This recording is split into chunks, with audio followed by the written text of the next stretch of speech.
তো সামনে তো কাজ বহুত আছে কেন?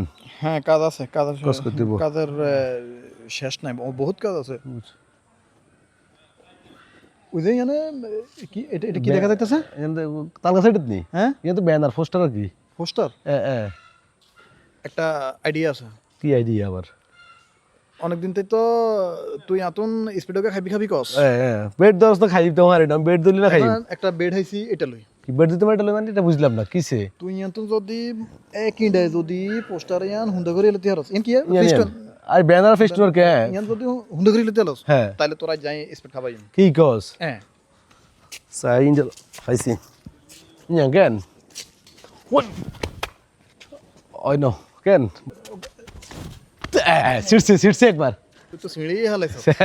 এখানে আমরা ডিল মারার উদ্দেশ্যে একটা কথা বলবো। এখানে আমরা আজকে শিক্ষামূলক একটা ভিডিও করার প্ল্যান করতেছি। সেটা হচ্ছে আমি ফ্রেশে একজন গ্রাফিক্স ডিজাইনার, এইটা অনেকে জানেন বা আমার রিলেটিভ বা আশেপাশে ফ্রেন্ডসকে অনেকে এটা অবগত আছেন।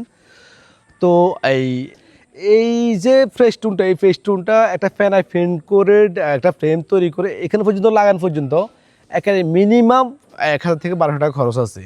তাহলে এই যে আমরা বন্ধু বন্ধু বেড ধরলাম বা ছোট একটা জিনিস, সামান্য একটা বিষয় নিয়ে, বা আমরা কি করি অনেক সময় দুষ্টামি করো একটা ডিল মেরে দিই বা এটা ছিঁড়ে ফেলি, এটা যে দলের পোস্টার হোক, সেটা যে কোনো দলের হোক বা যে কোনো মাহফিলের হোক, প্রতিষ্ঠানের হোক, তাহলে এই যে আমার ডেলিভারিটা নষ্ট দেয় সেটা ঠিক না ভাই। এটা আসলে খুবই কষ্ট লাগে, কারণ কেউ একজন প্রচারণার জন্য দিছে, কেউ তার স্কুল হোক, প্রতিষ্ঠান হোক, ক্লাব হোক, প্রচারণার জন্য এটা লাগানো হয়েছে, কিন্তু আমরা এটা ডেলিভারি এটাকে আমরা একদম ছেড়ে ফেলি। নষ্ট করে দিই। তো এটা থেকে সবাই একটু বিরত থাকবেন। ধন্যবাদ সবাইকে। সালাম আলাইকুম।